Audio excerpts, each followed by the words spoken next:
Scienture hier soir à N'Djamena d'une révision d'allocation et de deux conventions entre le Tchad et l'Union européenne d'une part et le Tchad et l'Agence française de développement.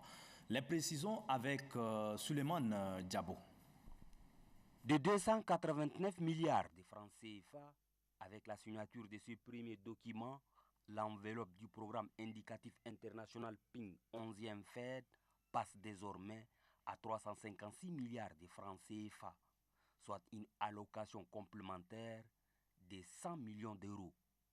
Une enveloppe qui sera répartie dans le secteur de la sécurité alimentaire, de la nutrition, du développement rural, de la gestion des ressources naturelles et de la consolidation de l'état de droit. Le deuxième document signé entre le secrétaire d'État à la planification et du développement Signabe Barnabas et le commissaire européen en charge de la coopération internationale et du développement Neven Mimica est une convention de financement du programme Appui à la gestion concertée des aires protégées et écosystèmes fragiles du Tchad. D'un montant d'environ 21 milliards de francs CFA, l'objectif du programme est de promouvoir la conservation durable et concertée de la faune sauvage et de la biodiversité. Sera exécuté par le ministère de l'Environnement et de la Pêche. Ce programme vise à couvrir la région du Salamat, du Guéra, du Montchari, du Chariba-Girmi, des Désénédis, du Borkou et du Tibesti. Et enfin, la troisième convention signée cette fois-ci entre le commissaire européen en charge de la coopération internationale et du développement Neven Mimica et le directeur de l'Agence française du développement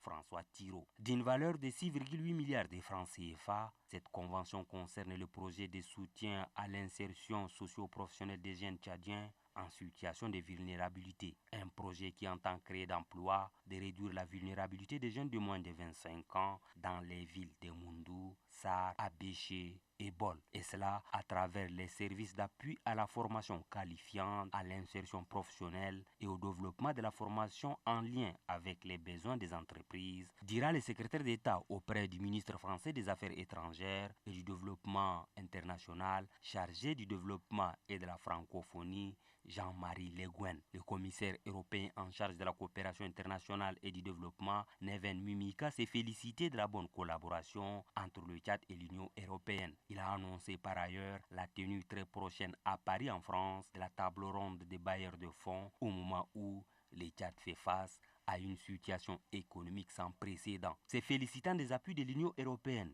le secrétaire d'État à la planification et du développement, Signabe Barnabas, justifie la situation économique difficile du Tchad par la baisse du prix du baril du pétrole, la gestion de la situation sécuritaire dans la région, auquel s'ajoute l'accueil et la prise en charge d'environ 750 000 réfugiés retournés et déplacés victimes des catastrophes diverses.